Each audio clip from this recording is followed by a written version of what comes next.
Diga, future. Sabe, eu sou apaixonado em falar sobre futuro.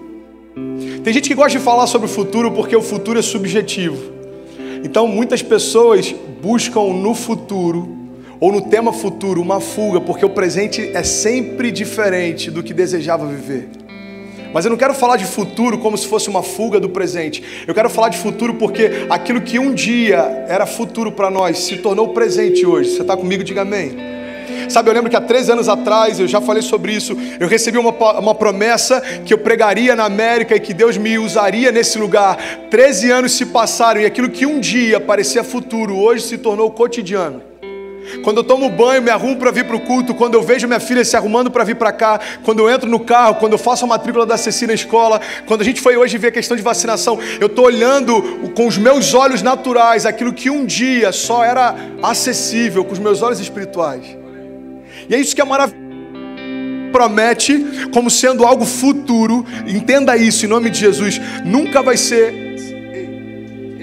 Ô gente, me ajuda aí, porque essa mensagem vai alcançar muita gente no YouTube. Galera da produção, me ajuda aí, por favor.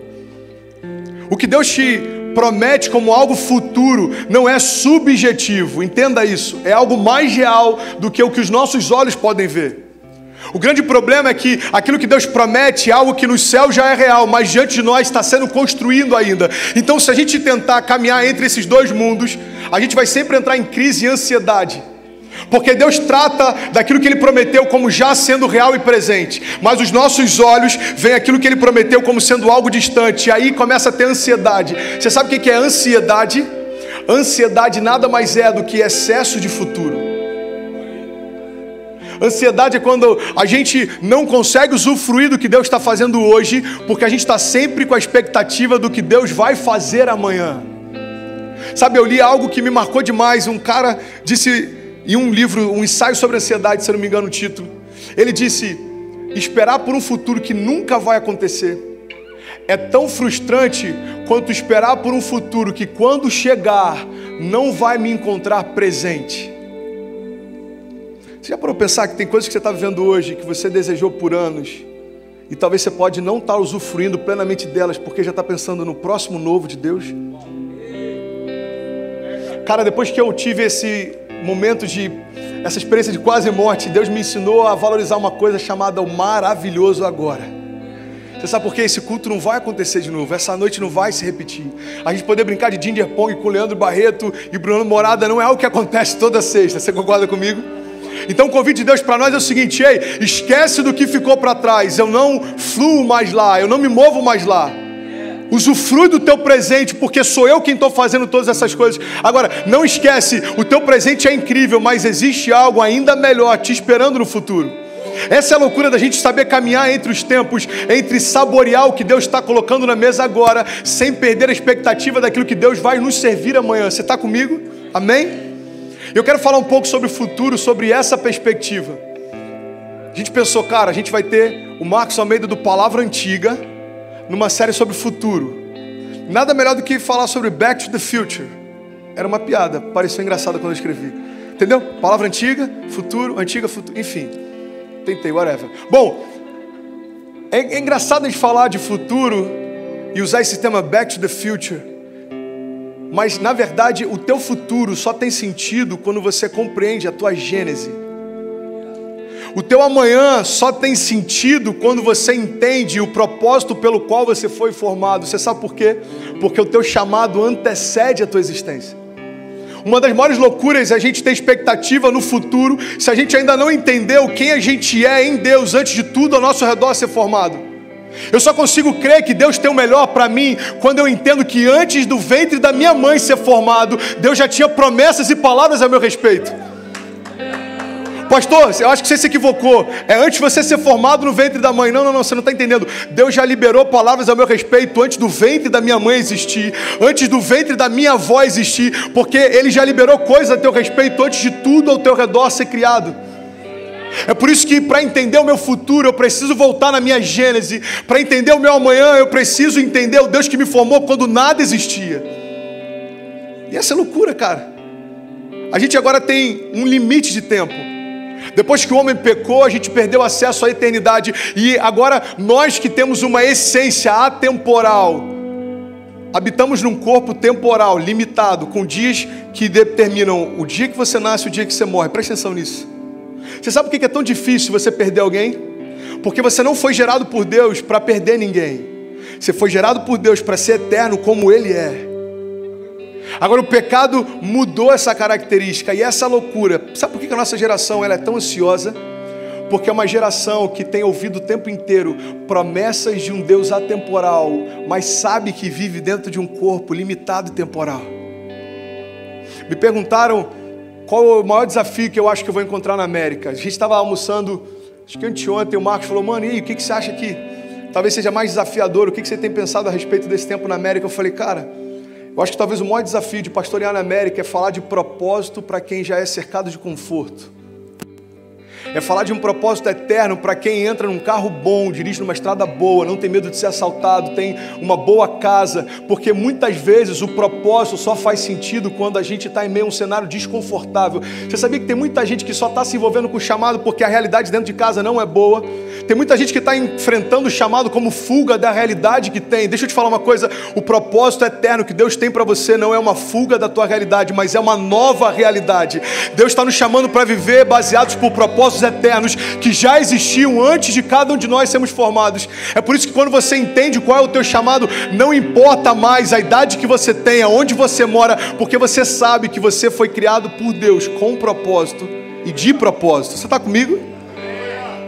Eu fugi um pouco do que eu queria pregar hoje, eu não sei nem se vai dar tempo, mas em nome de Jesus, cara, guarda isso no teu coração. O futuro que Deus tem preparado para nós só vai fazer sentido quando nós entendemos a nossa gênese, da onde nós fomos formados. E eu separei alguns pontos e eu quero compartilhar com você aqui.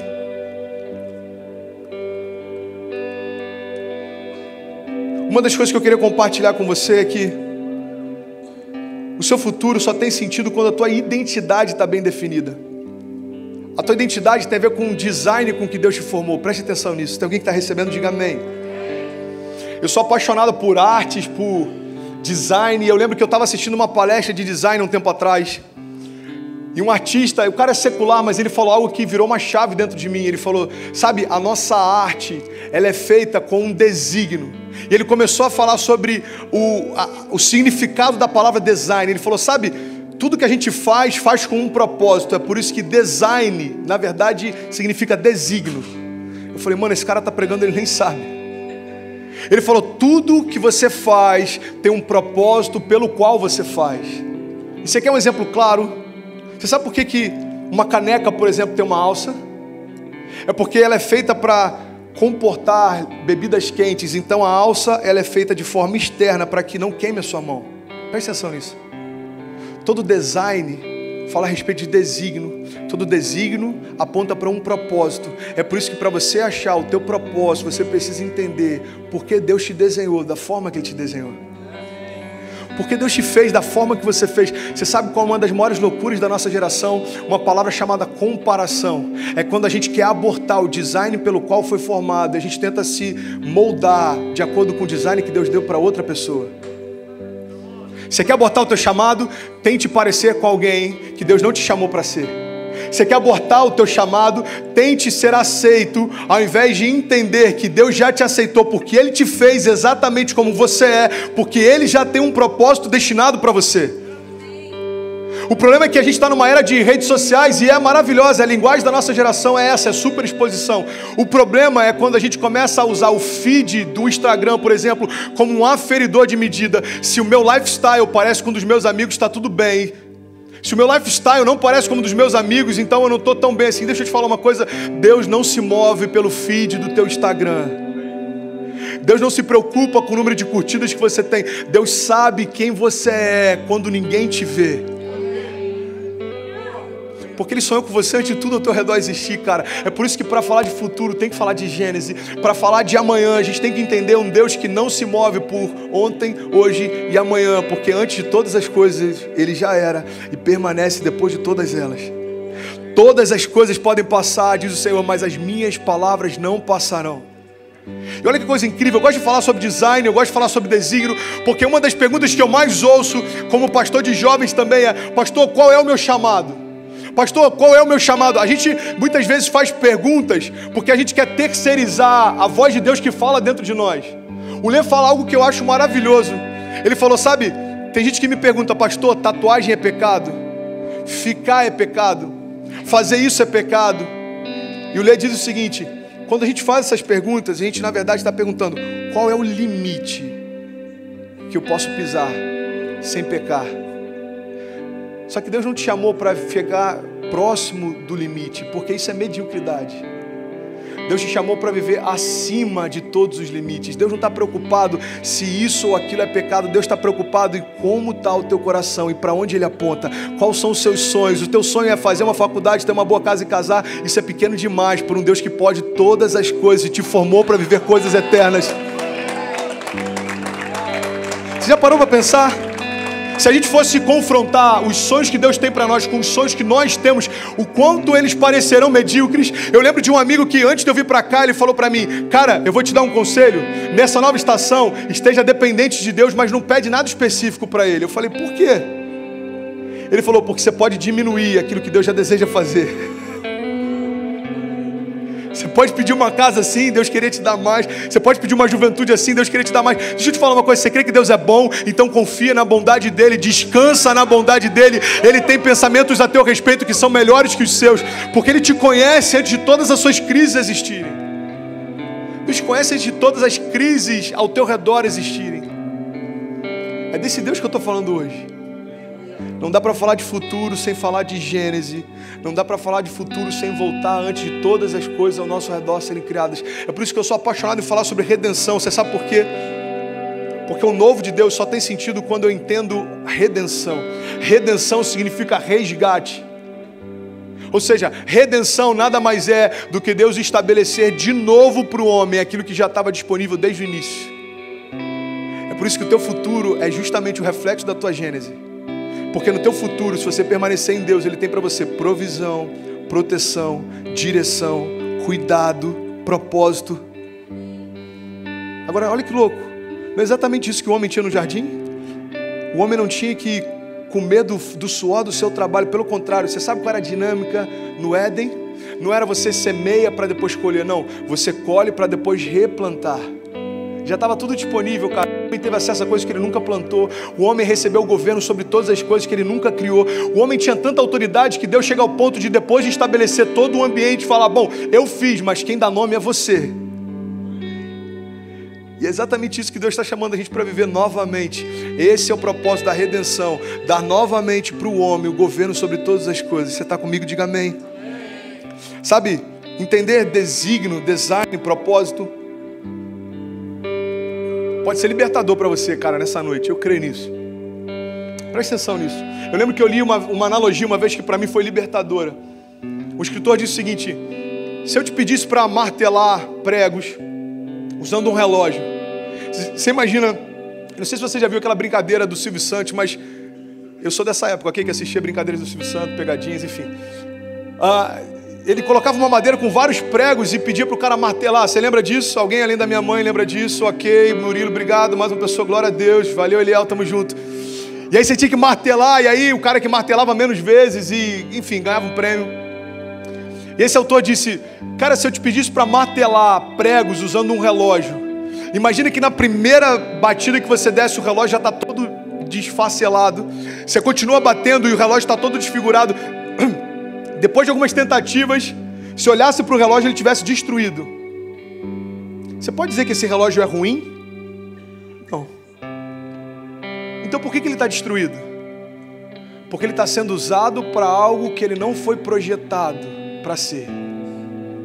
Exatamente isso que acontece com muita gente no ministério. Tem muita gente se machucando porque está tentando fluir numa unção que nunca recebeu.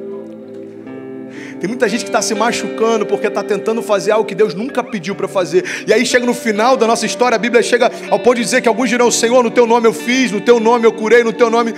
E ele vai dizer, aparta-te de mim. Preste atenção nisso. Pastor, você quer trazer uma mensagem pesada? Não, eu quero te inspirar a entender o seguinte. Nem tudo que é bom é o melhor de Deus para você. Nem tudo que dá certo é certo, nem tudo que funciona significa que flui. O que eu quero te convidar em nome de Jesus é entender que o teu futuro é incrível em Deus quando você entender o propósito pelo qual você foi gerado. Você está comigo? Amém?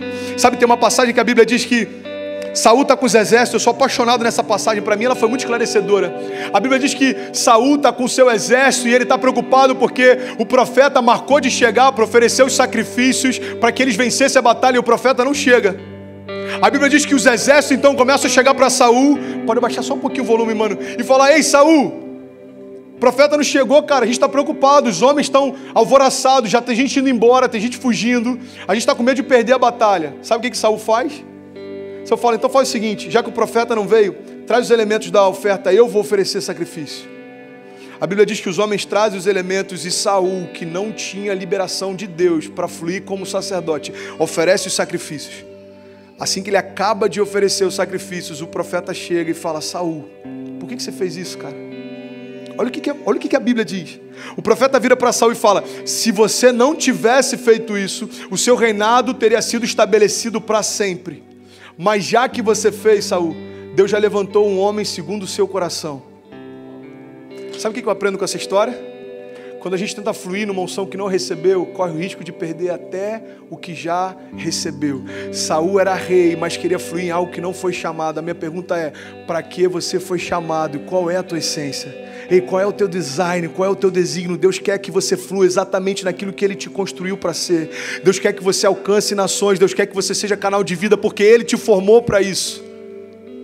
Sabe, uma das coisas que a gente precisa trazer à nossa memória o tempo inteiro é que nós não viemos para a América com pires na mão pedindo ajuda, não. Nós somos uma bênção para esse lugar. Nós somos resposta para esse lugar. Cara, quando eu entrei no apartamento, eu olhei para minha filha e para a Kezinha, eu falei: cara, América, você tem que me agradecer, porque eu trouxe 2 bombas atômicas para cá. Na boa, essa menina é uma flecha, cara, e quando ela começar a voar, a América vai ter alegria em saber que em algum momento o pai dessa criança trouxe ela para cá. Quando a gente sai de uma mentalidade de escravidão e a gente começa a militar numa mentalidade de governo, a gente para de pedir o que já recebeu. A gente para de se cansar para conquistar o que já foi dado por herança. O teu futuro, cara, é incrível não porque você é bom, mas porque Deus desejou te dar aquilo que você não merecia receber. Você está comigo? Diga amém.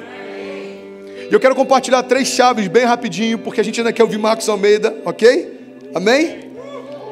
Tem alguém recebendo algo de Deus essa noite? Vamos junto, flui comigo, cara. Pode fingir que está incrível a palavra. Você que está lá no final, pode falar: uau, glória a Deus. Aqui alguém no meio pode gritar: ainda bem que eu vi Jesus. Se alguém quiser sair correndo pelo corredor com a mãozinha, isso, seja livre, amém? Glória a Deus, obrigado, Deus te abençoe. Preferi que tivesse sido espontâneo, mas vamos lá. Semana que vem tem Next novo, você já sabe. Bom, tô brincando, tá, gente? Tô zoando. Mas é sério. Mas eu tô zoando. Bom, sabe qual a loucura no reino de Deus? É que Deus te chama do que você é antes de você se tornar. Olha para mim, cara, isso vai ser poderoso para você. Por que ninguém entende as promessas que você recebe? Porque Deus te chama daquilo que você é antes de você se tornar. Você já recebeu um sonho de Deus que você compartilhou com alguém e parecia loucura? Eu já fiquei inquieto às vezes porque Deus falava coisas comigo, eu compartilhava e tinham pessoas que falavam assim: cara, esse sonho é demais. Uma das coisas que eu mais ouvi, principalmente no momento do meu ministério em que eu estava mais rompendo, era: mano, vai devagar, velho, devagar, cara, esse sonho é muito alto, cara, tudo que você pensa é grande. Eu comecei a me questionar: Deus, será que isso é vaidade? Será que eu sou megalomaníaco? Porque tudo eu quero começar já e fazer as ideias que você me dá. E sabe o que Deus falou comigo? Filho, não espera que os outros te enxerguem como eu te enxergo. Eles não estavam lá quando eu sonhei com você. Cara, quando Deus compartilhar um sonho com você, não espera que todos os seus parentes ou até a tua sogra acreditem no que você recebeu de Deus, ok? Por que isso acontece? Porque ela não estava lá quando Deus sonhou com você. Os seus primos não estavam lá quando Deus desenhou você. É por isso que quando José recebe uma visão dos céus, os seus irmãos passam a odiá-lo ainda mais, porque José acessou o futuro que Deus tinha desenhado para ele, mas não era visível para ninguém que estava ao seu redor. Agora eu quero falar sobre 3 chaves. Você está comigo? Diga amém. 3 chaves que muitas vezes nos impedem de experimentar o novo de Deus. Primeira chave que eu quero compartilhar com você. Cara, eu estou tendo que correr muito. Misericórdia. Eu tenho mais quantos minutos, Samuca? 10 minutos? 10. Ok, Eliel falou 10, então deixa eu correr. É bom que você volta a semana que vem. Metade da palavra eu vou jogar para lá, ok? Vai ter continuação da série, vai ser demais. Amor, sexta que vem a gente pode ir no parque, já tem palavra pronta, vamos que vamos. Primeira chave que eu quero compartilhar com você é: por que nem sempre a gente experimenta o novo de Deus? Primeira chave é porque às vezes a gente confunde evangelho com fuga. Evangelho não é fuga. Se você quiser tirar uma foto, colocar no stories e me marcar lá, deixa eu usar, ok? Mesmo se você não estiver gostando da mensagem, você só coloca assim, uau, que noite foi essa? Pode ser que você chame mais pessoas para estar aqui semana que vem, amém? Não, porque a gente tem declarado, cara, Orlando vai ouvir falar do que Deus está fazendo aqui, através dos jovens também. Você consegue crer comigo que esse auditório vai estar tão lotado que a gente vai ter que falar assim, mano, você que está em pé no final, pode sentar aqui pelo palco, pode sentar aqui, fica à vontade, você está em casa, vocês estão comigo? Então compartilha isso. A primeira coisa que eu quero compartilhar com você é que evangelho não é fuga. Olha que loucura, a gente pega a palavra, a gente lê que o povo foi liberto do Egito, o povo está caminhando no deserto e chega no momento da caminhada que eles começam a sentir saudade das cebolas do Egito. Eles começam a sentir saudade daquilo que um dia era cativeiro, agora virou nostalgia. Você sabe por que isso acontece? Porque muita gente está buscando no evangelho a fuga do passado ao invés da construção do novo. Cara, Deus te dá um novo começo, não é para você fugir do passado, é para você correr para o novo de Deus. Eu não estou na América fugindo do Brasil, eu estou correndo para as nações. Eu não aceitei Jesus para fugir dos meus pecados, eu corri para a santidade de Deus. Eu não casei para fugir do namoro, não. Eu corri para os meus filhos e para aquilo que Deus me mostrou como um futuro. Quando a gente entende que não é a ver com fugir do passado, mas correr para o novo de Deus, tudo fica mais leve. Evangelho não é fuga, cara. Evangelho não é anestesia. Às vezes a gente está frustrado porque a gente está esperando que Deus anestesie algumas dores. Cara, Deus não quer anestesiar a tua dor. Deus quer remover toda ela. Não tem sentido você continuar com feridas abertas que não doem mais. Evangelho não é fuga, evangelho é restauração, evangelho é renovo, evangelho é o novo de Deus invadindo a tua história, mudando a tua casa, evangelho é o novo de Deus invadindo a tua mente, mudando teus pensamentos, evangelho é o novo de Deus mudando a história dos teus filhos. Tem alguém que está comigo aqui? Evangelho é o novo de Deus, trazendo novidade sobre todas as coisas. Sabe uma segunda coisa que eu quero compartilhar para a gente correr aqui? Uma segunda chave que muitas vezes frustra a gente em busca do novo de Deus. Se você quiser, anota isso, medita nisso. A segunda chave que eu quero compartilhar com você é que omissão também é uma posição. Você pode repetir isso comigo? Diga, omissão também é uma posição. Eu odiava, cara, quando pediam para repetir no Brasil. Eu falei com o Kezinha, quando eu chegar na América eu não vou pedir isso, amor. Você não vê pastor gringo fazendo isso, é muito difícil. Então vamos lá, gente, comigo. Omissão também é uma posição. Isso, voltando às origens. Vamos lá. Uma das coisas que mais se discutiu no Brasil, cara, nos últimos meses é que estava naquela questão de cartilha gay, ideologia de gênero, dia da família sendo substituído pelo dia dos pais e dia das mães. Presta atenção nisso, em nome de Jesus. E Deus despertou algo em mim. Cara, deixa eu abrir esse parênteses, para alguns aqui isso pode ser libertador. Presta atenção. Deus despertou algo em mim. A gente vê a igreja sempre com um senso de urgência, tentando militar para abafar alguns problemas que, na verdade, quando estavam sendo gerados, a gente não estava nem aí para eles. Mas quando ficam expostos, a gente fica preocupado tentando derrubar alguma dessas coisas. Presta atenção. Você sabe por que a ideologia de gênero tomou tanta força no meio do cenário lá no Brasil, por exemplo? Você sabe por que a ideologia de gênero tomou tanta força no meio dos educadores, por exemplo?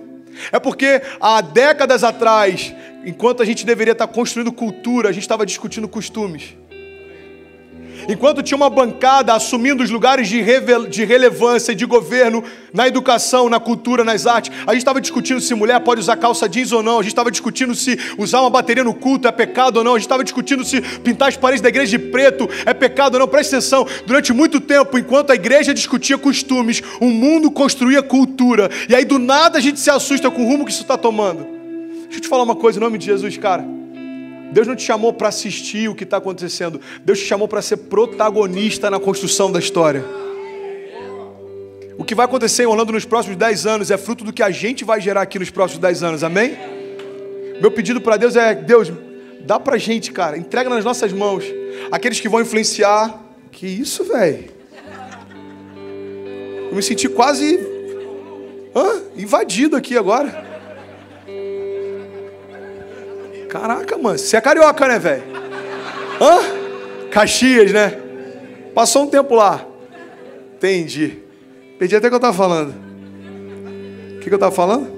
Amém. A gente tem pedido Minha oração para Deus é: Deus, entrega pra gente, cara, entrega nas nossas mãos os estilistas que vão compor as novas coleções da Louis Vuitton, sei lá, da Gucci.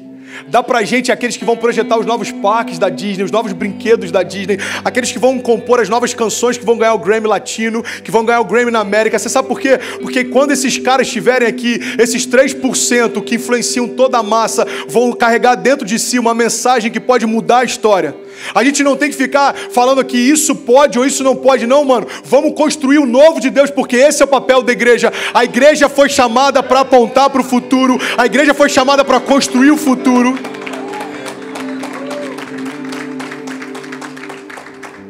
Talvez você esteja falando assim: mano, o que isso tem a ver com a minha vida, brother? Eu trabalho com construção civil em Orlando. Eu trabalho prestando serviço em Orlando. Deixa eu te falar. Toda revolução coletiva é fruto de uma revolução individual. Tudo que Deus faz numa cidade, antes Deus faz numa igreja. Tudo que Deus faz numa igreja, antes Deus faz nas casas. O que eu estou declarando no macro, antes vai acontecer com você e com seus filhos. Você vai experimentar algo tão fresco de Deus nos próximos meses, se você se lançar nele, que tudo aquilo que para você parecia impossível, agora em Deus vai se tornar inevitável. Você está comigo? Cara, é impossível eu conseguir experimentar isso. Quando você está em Deus, inevitável. Para mim era assim, mano. O David Leonardo falou sobre isso aqui domingo passado e eu ri lembrando de como é que foi comigo. Você vai numa entrevista de visto, você recebeu uma palavra de Deus, Deus disse que vai te enviar, Deus disse que vai prover. Aí do nada o teu pastor te envia, parecia surreal. Você vai pregar em Brasília, vem um cara que você não conhece e fala: prepara porque eu vou te enviar para a América. Aí você prega em Niterói e vê uma mulher que você nunca conhece: prepara porque eu vou te enviar para a América. Aí quando chega no dia da entrevista do visto de estudante, o que você faz? Você está desesperado, mano. Aí que Kezinha falou: ei, lembra da palavra que Deus liberou? Por que tem dúvida ainda se vai conseguir?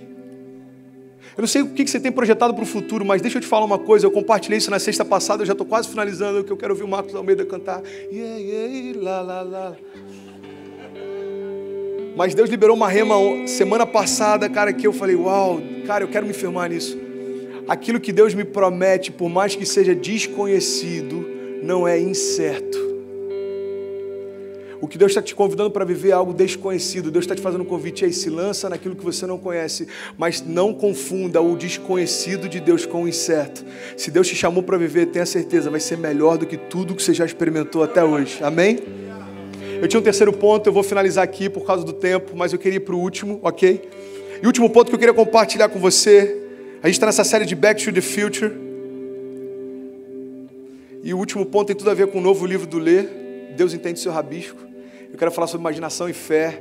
E eu tenho certeza, cara, que você vai fritar com isso. Então, sexta que vem não perde. Segundo encontro da série, segundo episódio da série Future. E eu quero falar sobre imaginação e fé. E se você crê, cara, que 2019 pode ser um ano infinitamente maior do que todos que você já viveu, eu quero te convidar e te desafiar a vir aqui, cara. Se você não sair daqui com a maior expectativa que você já teve no poder sobrenatural de Deus, cara, você pode me pedir o que você quiser, mas se você me pedir Red Bull Free pela vida inteira, eu garanto que eu vou te dar, ok? Eu sei o Deus que eu sirvo, eu sei a palavra que Ele compartilhou com a gente e eu tenho certeza, cara, tua vida nunca mais vai ser a mesma. A gente não está brincando de entretenimento aqui, cara, existe poder de Deus para mudar a tua história, amém? E eu quero ir para o último ponto que eu quero compartilhar com você. Eu quero falar sobre frames. Você pode repetir isso comigo? Diga frames.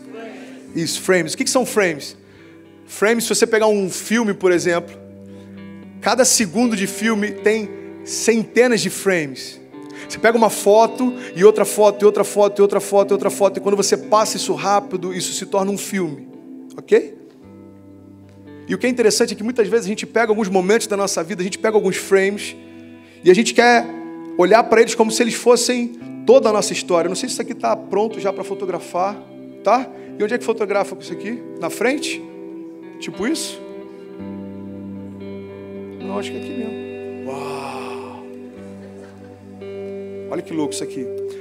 Esse frame que aconteceu não vai voltar mais, mas isso aqui dá a falsa impressão de que ele congelou um momento. E sabe qual a loucura? Às vezes a gente pega um momento como esse, pode ser a pior estação da tua vida, a gente fica olhando para ela como se a nossa história fosse uma foto, mas eu vim te dizer nessa noite que a tua história não é uma foto. A tua história é um filme, brother. E sabe por quê? Porque você pode estar vendo a pior estação da tua vida ou a melhor estação, entenda, não se resume a esse momento, tem mais de Deus por vir. Eu não sei como foram os seus frames em 2017, eu não sei como foram os seus frames em 2018. Uma coisa eu sei, cara, teve momentos na minha vida que eu olhei para alguns frames e eu pensei que eu não passaria deles, mas sabe qual é a boa notícia? Deus não resume a minha história a um momento. Deus tem uma história incrível para mim e para você. E eu falei, Deus, eu quero falar sobre Back to the Future, eu quero falar sobre frames. E deixa eu tirar uma foto tua, mano, teu aniversário hoje, faz uma cara bonitinha aí. Tá, você se esforçou, vai. E eu fiquei pensando, Deus, eu queria compartilhar sobre alguns frames que marcaram a minha história. E aí eu lembrei de um que eu vivi em 2017. Se puder, coloca para mim, por favor. Esse foi o meu frame em 2017. Isso aqui é um leito de hospital. Isso aqui é um catéter na minha jugular. E esses papéis que você está vendo na parede são projetos e sonhos. E você está vivendo um deles hoje. Um dos períodos em que eu mais sonhei foi um dos períodos em que eu tinha mais impossibilidades. E aí quando eu entro num leito de hospital, eu falei, quer saber, já que a gente está aqui, vamos fazer valer a pena. Tudo isso que está aqui eram projetos e sonhos que Deus me deu. E aí eu ia colocando na parede do meu leito de hospital. Se você me perguntasse, André, resume em um frame o que você viveu em 2017. Esse frame resume 2017. Meu coração com endocardite, 36 dias no hospital e eu lutando para viver o novo de Deus. Agora, sabe qual é a boa notícia? Deus não se resume a um frame, existe mais de Deus. E aí a tua pergunta talvez seja, ok, pastor, qual que é o teu frame de 2018? Coloca para mim, por favor. Esse é meu frame de 2018. Essa daqui é a Kezinha. Essa aqui, linda de branco, é a Ceci. Pastor Felipe e a Mari celebrando a renovação dos nossos votos. E aqui a gente está comemorando 10 anos de casado. Alguém pode dizer glória a Deus por isso? E sabe o que eu acho maravilhoso? Se eu olhasse para 2017 e acreditasse que aquele frame limitasse a minha história, eu teria ficado naquele leito de hospital, perguntando para Deus, por que eu estou vivendo isso? Agora, a bondade de Deus faz com que aquilo que um dia parecia impossível, agora em Deus se torna inevitável. Entenda isso, eu estou finalizando, mas eu quero falar sobre algo que tem a ver com a tua história. 2018 chegou... E esse é o frame que marca a minha história. E a boa notícia é que para 2019 tem muito mais de Deus. Para mim e para você, amém? E eu fiquei lembrando de Jesus e eu quero finalizar falando dele, cara, porque Jesus, ele viveu algo incrível. Mano, as fotos estão ficando animais. Jesus viveu algo incrível, presta atenção nisso. Jesus, ele conseguia se manter firme, mesmo em meio a momentos difíceis. Olha que loucura. Cara, você já deve ter ouvido a vida inteira falar que Jesus era marceneiro, sim ou não?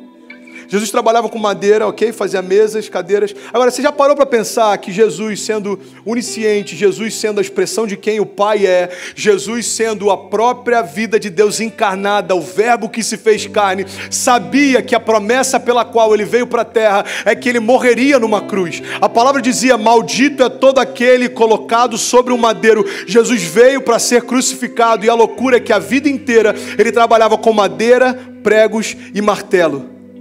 Os mesmos elementos que o crucificariam no futuro eram os elementos em que ele trabalhava todos os dias. E a grande pergunta é, se Jesus já tinha uma imagem do que esperava ele no futuro, por que ele não estava ansioso no presente? Você sabe por quê? Porque não fica ansioso com o futuro quem sabe nas mãos de quem o futuro está. A imagem de Jesus é o madeiro e ele colocado sobre ele. Se você está recebendo algo de Deus, você pode fazer melhor, cara.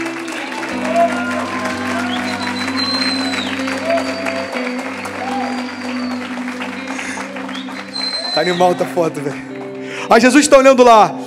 O pai chega para ele e fala, ei filho, vai chegar um tempo que você vai ser colocado sobre uma cruz e quando isso acontecer, vai se cumprir toda a promessa que eu fiz através dos profetas. E aí Jesus sabe dessa imagem, preste atenção nisso, eu finalizo aqui. Jesus sabe do que espera no futuro, mas ele não fica ansioso durante a construção da promessa de Deus. Você sabe por quê? Porque quem sabe o que espera no futuro não fica ansioso no presente. Você quer um exemplo claro disso? A Bíblia diz que Jesus está no meio de uma tempestade, os discípulos estão desesperados com medo de morrer. Jesus está no barco dormindo. Os discípulos então chegam para ele e acordam Jesus e falam, ei mestre, você não se preocupa que a gente morra? Você não está preocupado que a gente vai afundar? Jesus então se levanta, ele aquieta o mar e a tempestade e exorta os discípulos. Você sabe por que Jesus não estava ansioso no meio de uma tempestade como aquela? Porque o pai dele já tinha mostrado o que esperava para ele no futuro. Jesus sabia que não iria morrer afogado porque havia uma cruz à espera dele. Presta atenção nisso, meu irmão. Quando você sabe o que te espera no futuro, você não fica ansioso quando a imagem do que você está vivendo não se parece com a imagem que Deus prometeu que você vai viver. Eu estou no leito de hospital e olho para aquelas paredes e eu falo, cara, é uma circunstância, vai passar. Você sabe por quê? Porque o que Deus me prometeu não parece com o quarto desse hospital, então não é o fim da minha história.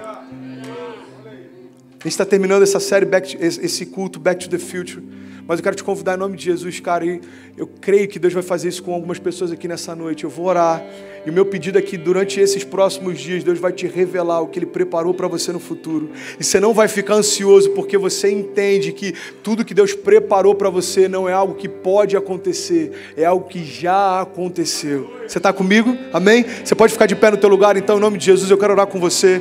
Fique de pé no teu lugar, não se distraia, feche teus olhos. Eu não sei como foi o teu ano de 2018.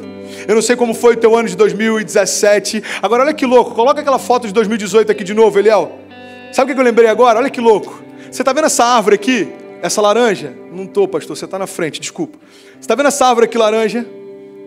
Do outro lado tinha uma outra árvore que não está nessa foto. Mas é engraçado porque quando a gente chegou lá, o cerimonialista, presta atenção nisso, cara. Ele falou assim... Mano, a gente queria cortar essa árvore, está no meio das cadeiras, está atrapalhando a foto, está atrapalhando a sonografia. Só que eu pedi para o jardineiro cortar, ele começou a podar, só que do nada ele veio para a gente chorando e falou, mano, eu não posso cortar. Era um pé de tangerina, estava no meio da festa. Aí o cerimonialista falou, por que você não pode cortar? Olha a sensibilidade desse cara. Ele falou, eu não posso cortar uma árvore que dá fruto, eu não consigo. Aí a gente chega, eu e o Kezinha, aí o cerimonialista falou, mano, você não tem noção do que acabou de acontecer. Aí a gente, o que foi? Ele falou assim, cara, a gente pediu pro jardineiro cortar a árvore e o cara veio chorando em lágrimas, o cara nem crente é, ele falou, eu não consigo cortar uma árvore que dá frutos. Aí sabe o que Deus trouxe à minha memória? É por isso que vocês estão de pé. Porque eu posso até podar, mas eu não corto árvores que dão frutos. Porque a minha palavra não volta atrás. E a minha palavra diz, se você permanecer em mim e as minhas palavras permanecerem em vocês, me pedirão o que quiserem, lhes será concedido. E eu quero orar por você, cara, porque eu creio, 2019 pode ser o melhor ano da tua vida, não porque tem um pastor de jaqueta de couro dizendo, mas porque Deus sonhou com você, antes de tudo ao teu redor existir. Feche teus olhos em nome de Jesus.